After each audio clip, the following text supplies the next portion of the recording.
Welcome back to Three Sheets. We took weeks off. How many weeks? I don't know. Time's kind of one big flat pancake right now. I can't tell which day is which. It's the weekend. I really have no idea.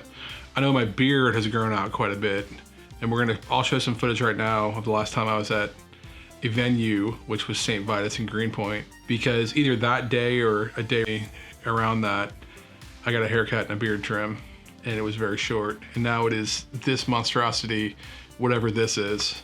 In the weeks since last time we put a show out, tons of people have been posting on Facebook and Instagram themselves playing instruments.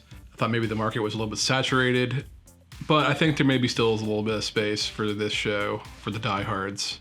Enjoy. Sheet number 1. Fun, Some Nights. This album came out in 2012, and I believe topped my best albums of the year list that year. I was in love with this record basically the entire year. I think I heard about them the first time. They were a breakout performer at South by Southwest in, I believe, 2012. I saw them live maybe that summer at Music Hall of Williamsburg. Walmart was doing a thing called Walmart Soundcheck, which is a thing brands do with bands to give themselves some cred. I was on the Fun mailing list, and the email said the first 35 people to respond get 2 tickets VIP to this show, which was invite only because it was a special event. So I was immediately on that email, got those tickets, and it's the only time I've ever been in the VIP at Music Hall of Williamsburg. It was upstairs, it's this whole separate bar area. It's actually really cool. I saw Fun at Radio City in 2013, very early in the year, maybe January or February. I splurged on a ticket and I was in the first 8 rows, but most of the people up there were kids with their parents, and the kids would watch the show mostly through an iPad.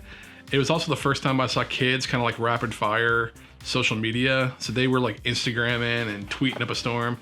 And the crazy thing was the Instagrams, they'd post something and I could see the flicker of their phone in front of me. All of a sudden it'd be like, comments. It's like crazy. It was like kind of like psychotic. It really alerted me to like the dangers of the children being on the internet, just to how fast you get that rapid feedback. Very strange. Anyways, you've heard Fun, maybe the first time they got introduced to the global audience. I believe they had a song in a commercial for the Super Bowl in 2012. That song was We Are Young, which they had a video. Janelle Monáe is a part of it in some form. That was maybe their first big smash. But this whole record's kind of like chocked with bangers. Fun is sort of like an indie supergroup of Nate Ruess from The Format, Jack Antonoff from Steel Train, and then Andrew Doss. Can't remember what band he was in. Since this record, which was their second, Fun has gone on to do nothing because Nate Ruess made a solo record and Jack Antonoff started Bleachers. Bleachers turned into a production career. Really, Jack is the most sought-after producer in all of pop music. He worked a lot with Taylor Swift. He did Lord's Melodrama. He did Lana Del Rey, Norman fucking Rockwell. An unbelievable number of banger records from the past, at least 5-6 years. So let's hear some of Some Nights. So the song Some Nights opens the record, and I think you probably heard this. Some nights I stay up, cashing in my bad luck. Some nights I call it a draw. Some nights I wish that my lips could build a castle.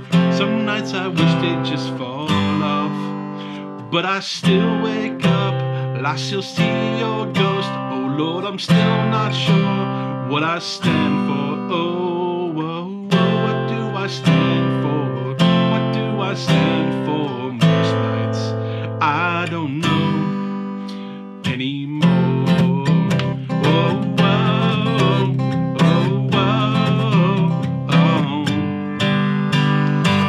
and that's alright, that's alright. I found a martyr in my bed tonight. She stops my bones from wondering who I am. Oh, who am I?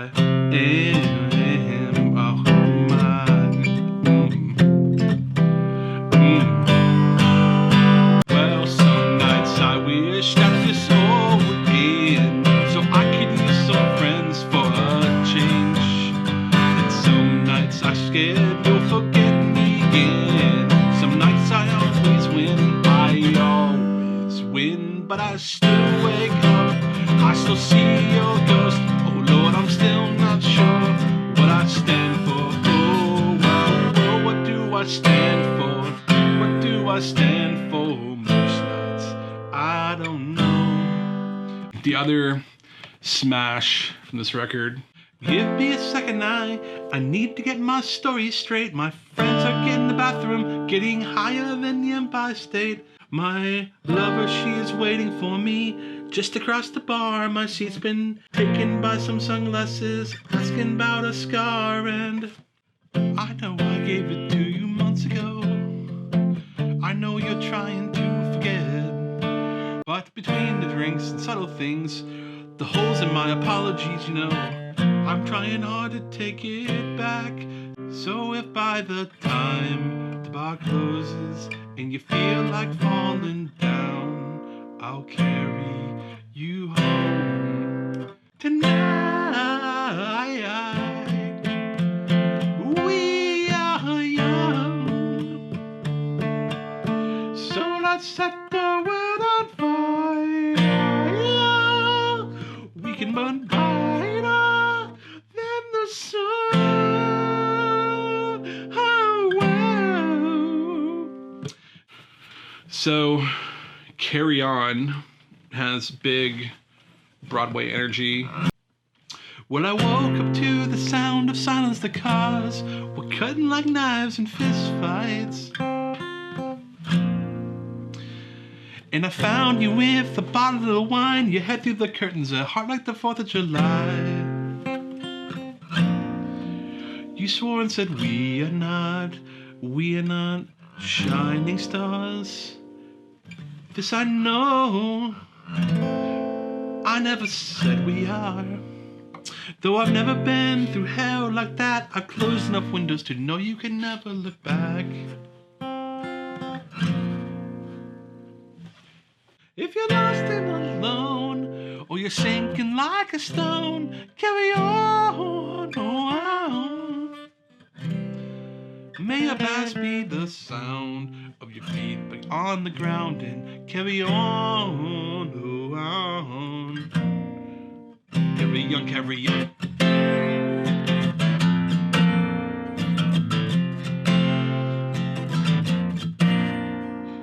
Yeah, one of the things about Fun is Nate Ruess is a very powerful singer. He also sings higher than Jesus.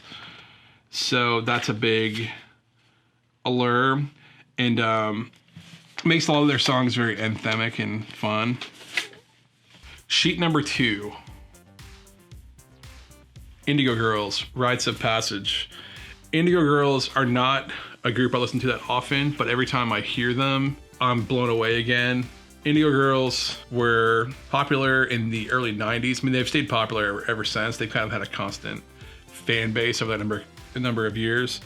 We recently were binging Transparent on Amazon, and there's a scene at some women's festival where the Indigo Girls are playing. Also last year, when Bon Iver released I, Justin Vernon was doing a ton of interviews, and he mentioned several times that Indigo Girls were his favorite band of all time. And he even has a tattoo on his body somewhere related to the Indigo Girls. I get a lot of these books, obviously. I have the huge collection. It's so obvious when you hear a record that's just like flying above all the rest. And this was definitely one of those records. There's tunes on here that are just so damn good. Like even like individual tunes are better than other artists' entire careers. Huge fan of the Indigo Girls. Let's see how many tunes you might recognize from here. This was a big mom band in the early 90s where a lot of people's moms had this record. The first track off the Indigo Girls record that I want to play is Galileo. The guitar is on capo 5, but it's actually drop D, and then the high E string is a C. I'll put the tuning on the board here so you can see. It's just like a...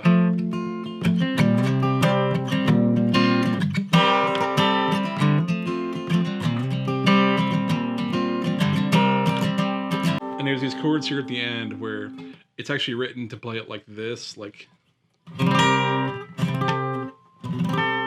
I'm having a problem with that, so I'm doing it with the thumb right here, which you can only do if you have somewhat bigger hands, because this is harder to like.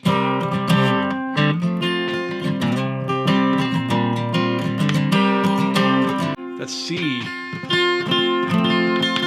that ring right there, so you're kind of like almost like a 12-string or Nashville guitar sounding type thing.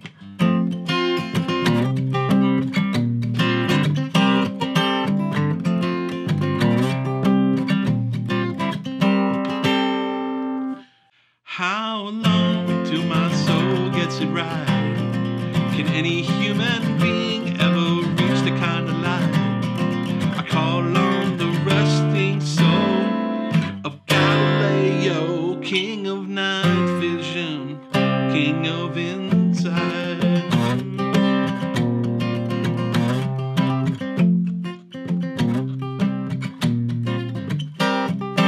Love that. It's so much fun to play. A lot of these tunings that happen on acoustic guitars are so it has more of an orchestral sound to it. Like when you double strings, it sounds like more instruments are playing or something. Joking is a fun song from this record. It has such 90s acoustic on it. It's only 4 chords. So many songs are these chords, including like Every Rose Has Its Thorn and lots of others.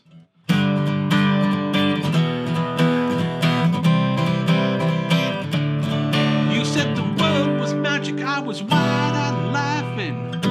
We were dancing up to the bright side. Forget about your ego, forget about your pride, and you will never have to compromise.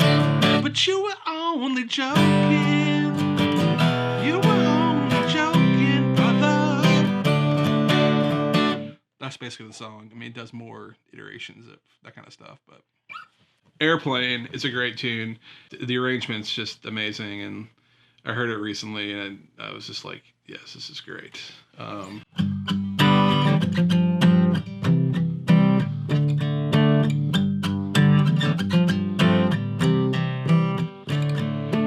on an airplane, where it's like...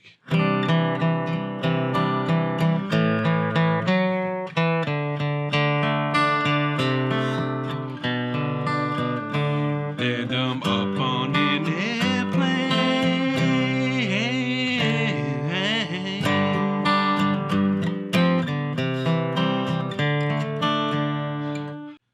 There's more to explore with that song. That's just a part I really like. And on record, they just sound so good singing it. Sheet number 3, Nirvana, In Utero. Everybody knows Nirvana, obviously. Legendary output. Gone Too Soon. This record from 1993. When it came out, I guess I was 13, 14 years old. And while I loved Nirvana, I didn't dive too deep into this record by itself. I knew the hits for certain because they were all over MTV. Man, that grunge era, it was so crazy that like overnight, it was like the entire music landscape was just blanketed with grunge in Seattle. Nirvana, Pearl Jam, Soundgarden, tons of different bands. This music is still so good. The bangers on this record. So Nirvana, can't remember if it is this way in the first record. I think it is. They tuned down a half step, which a lot of people do to bend strings. And some people say it's so the vocals get a half step breather, but that doesn't mean the songs that aren't still in the high range. It's kind of weird why people do this. Maybe some key signatures are better than others, because if you're just playing that's in D. But if you're tuned down, I guess because you're in D flat, maybe the flat keys are more appealing to the vocals. I don't know. An iconic riff is...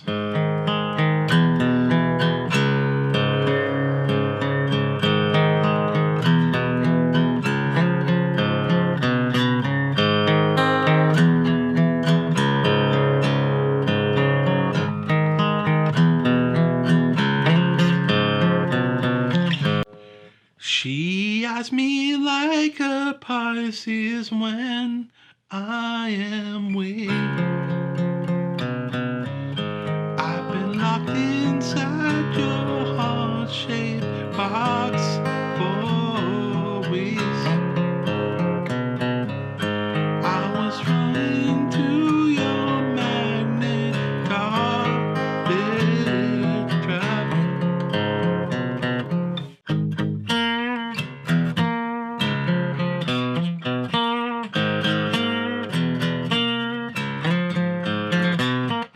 Yeah, heart-shaped box rules. Throw it on if you haven't heard it in a while. It's fun times. So there's this song, which is a nice holiday number. You've probably sang it around the table, maybe in prayer, but it's called Rape Me. I actually recorded this episode a week or two ago, and then I realized like there was a buzzing sound coming from like a microphone cable the entire time. And I tried to rescue it in Premiere Pro, and I was just ripping apart the audio to make it work. So I threw the whole ep in the trash can. But while I was doing this, my wife was like, I heard you singing Rape Me upstairs. And that's for this episode. So.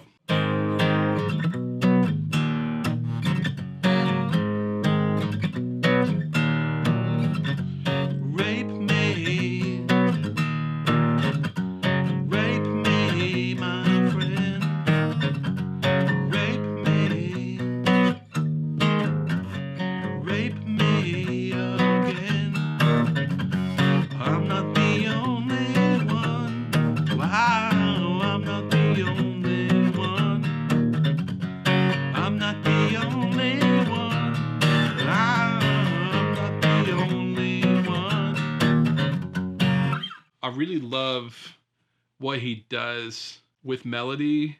You know, it's not easy to come up with this kind of stuff and actually like move through these kind of like bluesy chords, but then also have like what we call like Picardy thirds in classical music.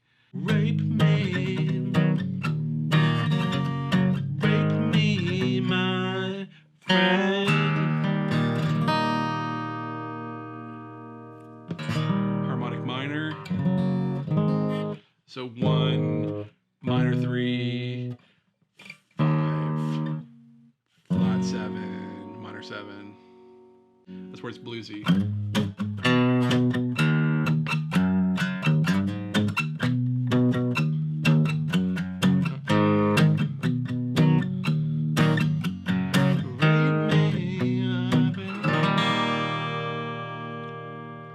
Almost like that's a harmonic. That's a major 5, so it breaks the mode a little bit. He does that with his voice though, so the chords are still. Rape me again. It's those things, those minor little tiny things that really make the music interesting and beautiful, even on a song like Rape Me. Anytime somebody says the word Nirvana, I have to bring up the fact that me and some friends were at the Rock and Roll Hall of Fame induction ceremony for Nirvana at Barclays in 2014, where they brought out 4 female singers to each sing a Nirvana song. And one of the highlights for me, absolutely, was they brought out Lorde to sing All Apologies. And it's one of those iconic riffs. Like you hear it, you're like, that's All Apologies.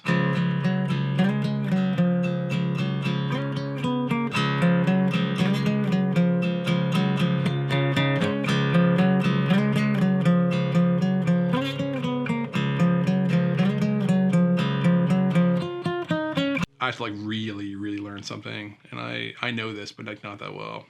Not enough to like perform it by myself where I sing and play at the same time. What else should I be? All apologies. What else should I say? Everyone is gay.